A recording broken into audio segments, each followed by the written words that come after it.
Ser humano é ansiar por sentido. Acompanhe a resenha do livro Surpreendido pelo Sentido, de Alistair McGrath.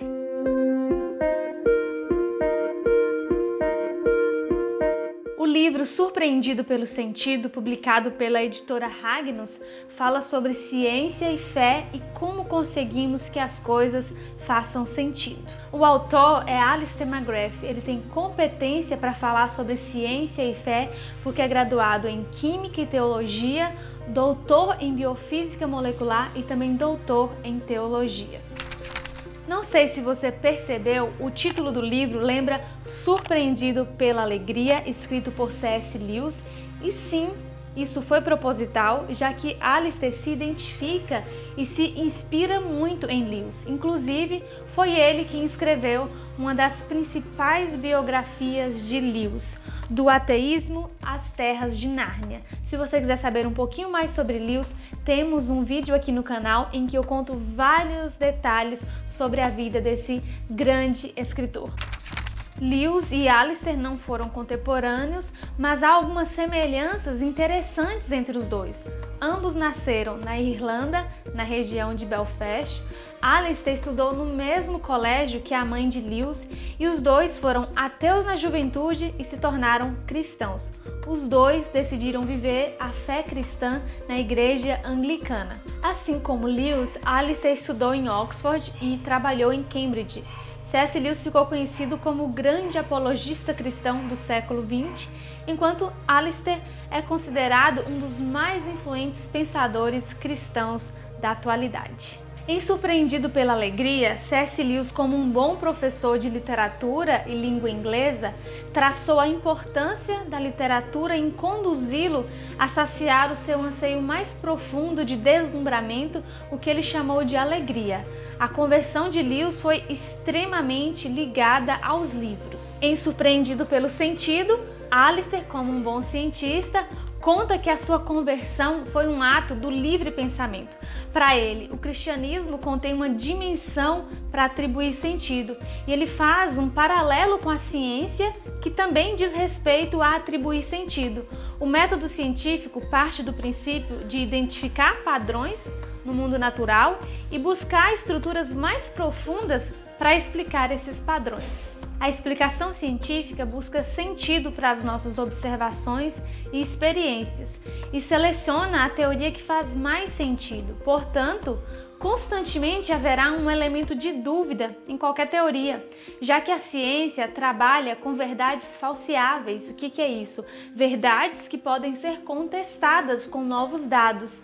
Além disso, a ciência reconhece que sempre haverá múltiplas interpretações das nossas observações. Algumas teorias não podem ser provadas, mesmo fazendo muito sentido, enquanto outras podem ser provadas, mas não adicionam sentido em nossas vidas, não fazem diferença nenhuma, não nos dão um propósito ou um motivo para viver. A crença em Deus dá sentido à existência, mas não pode ser provada, assim como o ateísmo também é improvável. Para Alistair, cristianismo e ateísmo são tipos de fé. Segundo o autor, os limites da ciência devem ser respeitados, senão ela passa a ser prejudicada e explorada por indivíduos com agendas ideológicas.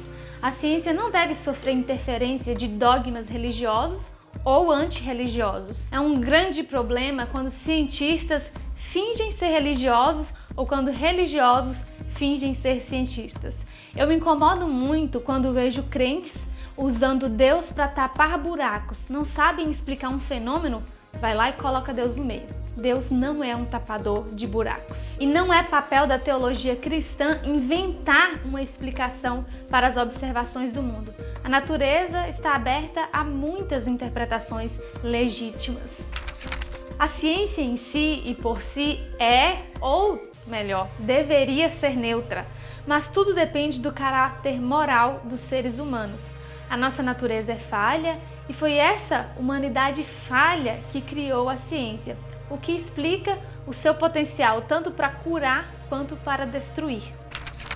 O autor traça uma linha de raciocínio muito interessante sobre a seleção natural, evolução e surgimento do universo. Eu gostei muito da parte sobre a formação do universo e vou compartilhar com vocês algumas ideias. As propriedades que sustentam a vida no universo são extremamente sensíveis aos valores das forças fundamentais e constantes da natureza. Você já ouviu falar sobre sintonia fina? É a ideia de que o universo foi sintonizado para a vida. Porque se as constantes que governam o universo variassem minimamente, isso poderia impedir o surgimento da vida. E eu estou falando de variações numa fração de 10 elevado a 55, ou seja, o número 10 seguido por 54 zeros. Eu até anotei para compartilhar com vocês. Se as estruturas das constantes eletromagnéticas fossem minimamente maiores, as estrelas não teriam calor suficiente para aquecer os planetas. Se fossem menores, as estrelas teriam se incendiado rápido demais. Se as estruturas gravitacionais fossem ligeiramente menores, não haveria pressão gravitacional para a junção dos materiais constituintes das estrelas e planetas.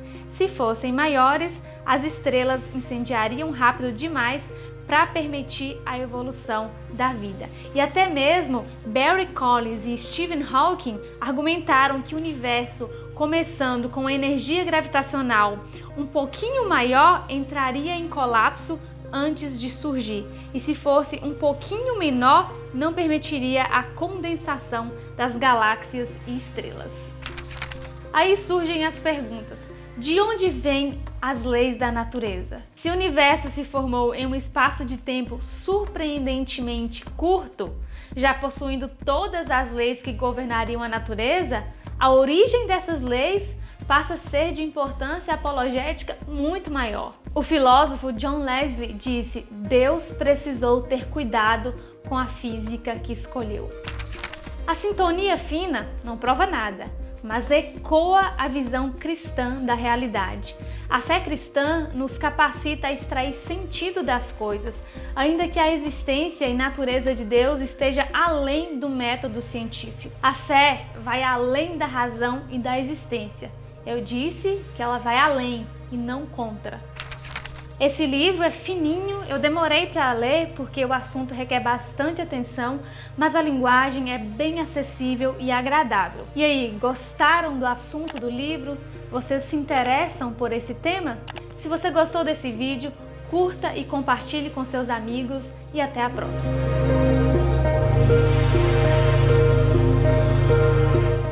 Se o universo se formou em um espaço de tempo surpreendente,